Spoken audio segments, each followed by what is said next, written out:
నమస్తే అండి, నేను రజాక్. జనసేన పార్టీ అంటే ఒక కామసేన పార్టీ అన్నారు. జనసేన పార్టీని ఉద్దేశించి రోత మాటలు మాట్లాడారు. ఒక ఎమ్మెల్యే తప్పు చేసినాడో ఒప్పు చేసినాడో తెలియదు, కోర్టులో రావాల్సినటువంటి జడ్జిమెంట్స్ని వీళ్ళే బయట పాస్ చేసేసారు.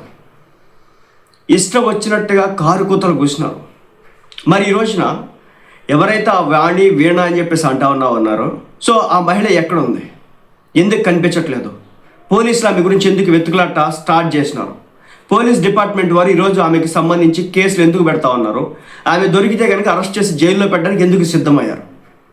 ఒక విషయం గుర్తుపెట్టుకోండి, టర్మ్స్ అన్నీ బాగున్నప్పుడు, అన్నీ మంచిగా నడుస్తూ ఉన్నప్పుడు, అలాంటి టైంలో విభేదాలు ఏమీ లేనప్పుడు బాగా చట్టాపట్టాలు వేసుకుని తిరిగేసి తీరా ఎప్పుడైతే గ్యాప్ వస్తుందో, ఎప్పుడైతే గొడవ వస్తుందో, మహిళ అని ఒక కార్డుని తీసుకొని, ఉమెన్ కార్డుని వాడుకొని బయటకు వచ్చేసి నన్ను ఒక మగోడు పాడు చేసినాడు, నన్ను అత్యాచారం చేసినాడు, అబార్షన్ చేయించినాడు, హింసించినాడు, ఇలా మాట్లాడే ప్రతి ఒక్కరు కూడా ఈ విషయాన్ని గుర్తుపెట్టుకోవాలి. ఎవరైతే ఆ వీణ అని చెప్పేసి ఉన్నారో ఆమెకి సంబంధించి ఈ రోజున పోలీస్ డిపార్ట్మెంట్ వాళ్ళు ఎతకడం అయితే జరుగుతూ ఉంది. దేనికి వెతుకుతూ ఉన్నారు తెలుసా మీకు? 5 సార్లు నాకు ఒక సంవత్సర కాలంలో అబార్షన్ చేయించాడు పలానా అరవా శ్రీధర్ అని చెప్పేసి ఈమె మాట్లాడితే జర్నలిస్టులు అడిగారు ఏ హాస్పిటల్లో అని చెప్పేసి. అప్పుడు ఆమె చెప్పింది పలానా హాస్పిటల్లో నాకు ఇది విజయ హాస్పిటల్లో చేయించారని చెప్పేసి. రెడ్ హ్యాండెడ్గా దొరికింది. సో దీంతో వీళ్ళు ఎవరైతే జర్నలిస్టులు ఉన్నారో సదరు హాస్పిటల్ని కాంటాక్ట్ అవ్వగా నిజాలన్నీ కూడా బయటకు వచ్చినటువంటి పరిస్థితి. సో దానికి సంబంధించి ఇవేం మాట్లాడింది, ఎవరైతే హాస్పిటల్ యాజమాన్యం ఏం మాట్లాడింది, అసలు ఏం కథ నడిచింది అనేది క్లియర్గా చూద్దాం.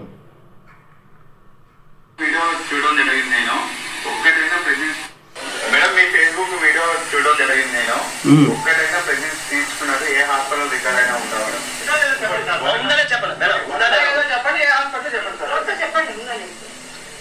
Sanjeevani hospital railway code. Okay, Sanjeevani hospital అంట. Sanjeevani hospital railway code.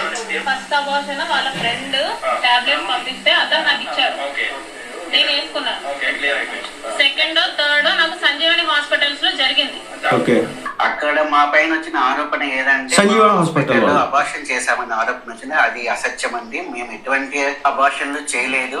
Harshaveena అనే వ్యక్తి 29 వయసు గల ఆవిడ మా దగ్గరికి 5/9/2025 11:30కి కన్సల్టేషన్ కోసం అపాయింట్మెంట్ తీసుకున్నారు. 12:30 కల్లా ఆవిడ వెళ్ళిపోయినారు. మేము ఎటువంటి సర్జరీ కానీ సిజేరియన్ కానీ అబార్షన్ కానీ ఆవిడకి ఏది చేయలేదు సార్. అంటే అబార్షన్ చేయలేదు. అబార్షన్ చేసేటట్టుంటే మేము ప్రతిదీను రికార్డెడ్ గా ఇట్లా పోటీలో రాస్తాము. మేము కిట్ అమ్మిన విషయం అయితే వాస్తవము. 5వ తేదీన హర్షవీణ గారికి అమ్మిన విషయం వాస్తవము. ఇది మా ఓటీ రిజిస్టర్ అండి. ప్రతి కేసు, కనీసం కుట్టు వేసిన కేసు కూడా మేము ఖచ్చితంగా రికార్డ్ చేస్తాము. ఆవిడ వచ్చిన టైమింగ్ ఇది కూడా హర్షవీణ గారు 29 ఫిమేల్, మంజు యాదవ్ గారి కన్సల్టేషన్, ఆవిడ గైనకాలజిస్ట్ 11:30కి వచ్చారు, 12:10 కల్లా వెళ్ళిపోయారు.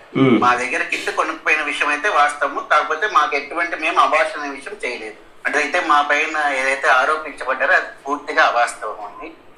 సో అది ఏదైతే హాస్పిటల్ యాజమాన్యం ఉందో ఆ హాస్పిటల్ సంజీవని హాస్పిటల్స్ వారైతే ఈ విధంగా రెస్పాండ్ అవ్వడం జరిగింది.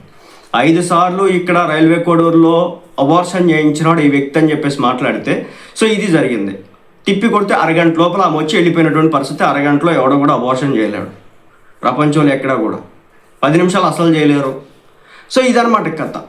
ఈ రోజున ఒకటి అబార్షన్ చేయించుకోవడం తప్పు, అబార్షన్ చేయడం కూడా తప్పే. లా ప్రకారం చాలా రూల్స్ ఉంటాయి. కాబట్టి ఎక్కడ చేయించుకుంది, ఎలా చేయించుకుంది, ఎవరు చేయించినారు, 5 సార్లు అంది కదని చెప్పేసి లెక్కలు దానికి సంబంధించి విచారణ చేద్దామని చెప్పేసి మరి ఏం మాట్లాడదామని చెప్పేసి పోలీస్ డిపార్ట్మెంట్ వాళ్ళు వెళితే ఫోన్ స్విచ్ ఆఫ్.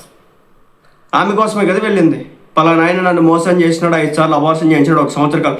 అసలు ఎక్కడైనా సరే ఒక మహిళని అన్నిసార్లు అబార్షన్ చేయించడచ్చా? కరెక్ట్ అవుతుందా? అసలు ఆమె హెల్త్ పరిస్థితి ఎలా ఉంటుంది, అది నిజమవుతుందా? ఆమె కండిషన్ ఎలా ఉంటుంది అన్నిసార్లు చేయిస్తే? సో ప్రతిదీ కూడా అడుగుతారు, లా తీస్తారు అనమాట. ఏదో చిన్న లూప్ హోల్ ఉంటుంది, లేదంటే కనుక చిన్న ఎక్కడో దొరుకుతూ ఉంటారు, దొరికినారు. కాబట్టి ఒక్క విషయం గమనించాలా. వీళ్ళిద్దరు కలిసినటువంటి ఫోటోలు కొన్ని బయటకు వచ్చినాయి. చక్కగా చంపా రాసుకుని దిగినటువంటి ఫోటోలు బయటకు వచ్చినాయి. అన్ని టర్మ్స్ బాగున్నప్పుడు చక్కగా దిగేస్తారు అనమాట. అన్ని అసలు వీడియోలు కూడా చాలా వీడియోలు బయటకు వచ్చినాయి. సో ఆ వీడియోలో ఫేస్లో అన్నీ క్లియర్గా కనిపించినాయి. ఆమె ఎక్స్ప్రెషన్స్లో ఎక్కడ కూడా ఆమె అగ్రెసివ్గా కానీ లేదంటే కనుక ఆమె కోపంతో ఉన్నటువంటి ముఖ కవళికలు కానీ ఎక్కడ కూడా మనకు కనిపించు. కానీ ఈ రోజున ఆమె బయటకు వచ్చి చెప్పే మాట ఏంటంటే ఇది. సో ఇలా ఉంటుంది. కాబట్టి అమ్మాయిల విషయంలో కొంచెం జాగ్రత్తగా ఉండండి. ఈమెకి సంబంధించి తప్పనిసరిగా చట్టపరమైన చర్యలు తీసుకోవడానికి అయితే అవకాశాలు గట్టిగా అయితే ఉన్నాయి. ఎందుకు వదిలిపెడతారు అండి? అన్నీ బాగున్నప్పుడు తిరిగేసి చివరాఖరికి ఈరోజు కోర్టులు కూడా ఏం చెప్తా ఉంది మేజర్ల విషయంలో. ఆ అబ్బాయి ఇప్పటివరకు పెళ్లి కాల, అసలు ఆ అబ్బాయికి ఇప్పటివరకు పెళ్లి కాల. 1997 బోర్న్, 90 మహా అయితే 29 years ఏజ్. ఆమెకు పెళ్ళయి ఒక బాబు ఉన్నాడు. ఆమె హస్బెండ్ కూడా బయటకు వచ్చి మాట్లాడినాడు. సో వీళ్ళిద్దరు ఏదో చేసుకుందాం, పెళ్లి చేసుకుందాం అని చెప్పేసి అన్నారు. ఇదన్నమాట తంతు. మరి ఆ అబ్బాయి లైఫ్ని చూద్దాం ఒకసారి. ఒకవేళ అమ్మాయికి పెళ్ళి అవ్వకుండా, పిల్లలు లేకుండా, బిడ్డ లేకుండా ఉన్నాడు అనుకుంటే కనుక నిజమేనయ్యా, ఎలాంటి ట్రాప్ లేదు, ఈ అబ్బాయి కావాలని ట్రాప్ వేసి అసలు ఆ అమ్మాయిని తీసుకొచ్చేసాడు అనొచ్చు. ఆ అమ్మాయికి ఒక పెళ్ళి అయింది, ఒక బిడ్డ ఉన్నాడు. సో ఇతనికి ఇప్పటివరకు పెళ్లి కాలేదు. ఈరోజు ఇతనికి జరిగినటువంటి డ్యామేజ్ ఎంత డ్యామేజ్? చిన్న డ్యామేజ్, చిన్నదైతే కాదు కదా. ఇంకా అబ్బాయికి పెళ్ళి అవుతారు ఎవరైనా? ఇంత జరిగిన తర్వాత ఈ అబ్బాయి అమ్మాయిని ఆమెను పెళ్లి చేసుకుంటాడా ఈ గొడవలు చూసిన తర్వాత? సో ఆలోచన చేయాలి కదా. ఆ అబ్బాయి నిజం చెప్పాలంటే ఈ అమ్మాయి లైఫ్ కంటే కూడా అబ్బాయి లైఫ్ చాలా దారుణమైన స్థాయిలో పడిపోయింది. ఎందుకంటే అబ్బాయి ఒక ఎమ్మెల్యే, అతను ఒక ఎమ్మెల్యే ఈ రోజున ఒక నియోజకవర్గానికి. అలాగే అతను రేపు పొద్దున పెళ్లి చేసుకోవాల్సినోడు. ఇంత జరిగిన తర్వాత, సమాజంలో ఇంత రచ్చ అయిన తర్వాత ఏ కుటుంబమైన బయటకు వచ్చి ఇవ్వడానికి సిద్ధంగా ఉంటుందా? ఎంత ఎమ్మెల్యే అయినంత మాత్రాన. రాజకీయ నాయకులకు పిల్లలు ఇవ్వాలంటేనే ఇబ్బంది పడేటటువంటి రోజులు. ఎందుకంటే సరిగ్గా ఇంట్లో ఉండరు, ప్రజా సమస్యలు, అర్ధరాత్రి ఫోన్లు వస్తాయి. అన్నా ఇదిగో ట్రాఫిక్లో చిక్కిపోయామన్నా, పోలీసుడు ఆపేశాడు అన్నా, ఇక్కడ కష్టాలు పడతామన్నా, మీరు అర్జెంటుగా రావాలన్నా. వచ్చే శాలరీ తక్కువ, చేసే పని ఎక్కువగా ఉంటుంది. కొన్ని సందర్భాలను చూస్తూ ఉంటే ప్రశాంతంగా ఇంట్లో కూడా ఉండలేనటువంటి పరిస్థితి ఉంటుంది రాజకీయ నాయకుడికి. వాళ్ళు ఎంత దోచుకున్నారు, ఎంత తింటున్నారు, ఏం చేస్తున్నారు సెకండరీ. మీరు చూస్తే కనుక ఏ రాజకీయ నాయకుడు ఇంట్లో ఉన్నటువంటి కుటుంబ సభ్యులు హ్యాపీగా ఉండరు. ఇంట్లో పిల్లలు కావచ్చు, భార్య కావచ్చు, ఎప్పుడు కూడా అదో రకమైన గలిబిలి బతుకుతూ ఉంటారు. ఇంక ఎలక్షన్లు వచ్చినట్టే కనుక జరిగేటటువంటి తంతు మామూలు విషయం అయితే కాదు. ఏదో ఈ రాజకీయాలు అనేటటువంటి ఒక ఇష్టంతోనో లేదంటే కనుక దీంట్లో ఉండాలి, అది పౌరుషంతోనో నిజంగా రాజకీయాలు ఉండడమే. కానీ నిజం చెప్తున్నాను, డబ్బు సంపాదించుకోవడానికి చాలా మార్గాలు ఉన్నాయి. కానీ దీంట్లో డబ్బు సంపాదించుకొని దాన్ని బయటపడిన తర్వాత పడేటటువంటి ఇబ్బందులు కావచ్చు. అందుకే ఒక రాజకీయ నాయకుడు కొడుకుని వీళ్ళంతవరకు రాజకీయాల్లో తీసుకురావడానికి తల్లిదండ్రులు ఈరోజు ఇష్టపడటం లేదు. ఒక రాజకీయ నాయకుడి యొక్క పిల్లల్ని వాళ్ళకు ఏమాత్రం కూడా ఇష్టపడట్లేదు. బాబు చేసుకుంటే వ్యాపారాలు చేసుకుంటే. పెద్ద పెద్ద రాజకీయాలు చేసినటువంటి వ్యక్తులు కూడా రాజకీయాల నుంచి వెళ్ళిపోతున్నటువంటి పరిస్థితి. అలా ఉంది సిచ్యువేషన్ ఈ రోజున. ఏమీ లేదు, వెనకాల ఏమీ లేదు. బట్ దళితుడు అబ్బాయి, అణగారిన వర్గాల నుంచి వచ్చినాడు, ఓ సర్పంచ్గా అప్పట్లో వైసీపీ పార్టీ తరఫున గెలిచినాడట.